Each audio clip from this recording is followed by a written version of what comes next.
முதல்வர் அரவிந்த் கெஜ்ரிவாலுக்கு இடைக்கால ஜாமீன் வழங்க கோரிய பொதுநல மனுவிற்கு 75,000 ரூபாய் அபராதம் விதித்து இந்த மனுவை தள்ளுபடி செய்திருக்கிறது.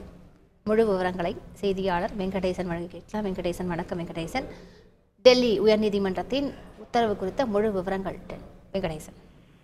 சட்டக்கல்லூரியில் 4ஆம் ஆண்டு படிக்கும் டெல்லியைச் சேர்ந்த அபிஷேக் சௌத்ரி இந்திய மக்களாகிய நாம் என்ற பெயரில் ஒரு பொதுநல மனுவை டெல்லி உயர்நீதிமன்றத்தில் தாக்கல் செய்திருந்தார். அதில் டெல்லி திகார் சிறையில் உள்ள நோயுற்ற கைதிகள் உரிய நேரத்துக்கான மருத்துவ சிகிச்சை பலர் இறந்துள்ளதாகவும், தில்லு ராஜ்புரியா, ஆதிக் அகமது ஆகியோர் கொல்லப்பட்டுள்ளதாகவும், இதுபோன்ற பாதுகாப்பு மருத்துவ சிகிச்சை குறைபாடு ஆகியவற்றை கருத்தில் கொண்டு பதவிக்காலம் முடியும் வரை அமலாக்கத்துறை உள்ளிட்ட குற்ற வழக்கிலிருந்து டெல்லி முதல்வர் அரவிந்த் கெஜ்ரிவாலுக்கு சிறப்பு இடைக்கால ஜாமீன் வழங்க வேண்டும் என கோரியிருந்தார்.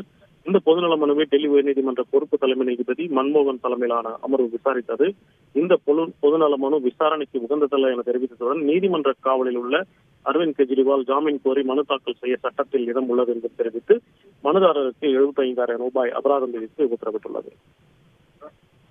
விவரங்களுக்கு நன்றி வெங்கடேசன். செய்திகளை உடனுக்குடன் தெரிந்து கொள்ள உடனே சப்ஸ்கிரைப் பண்ணுங்க.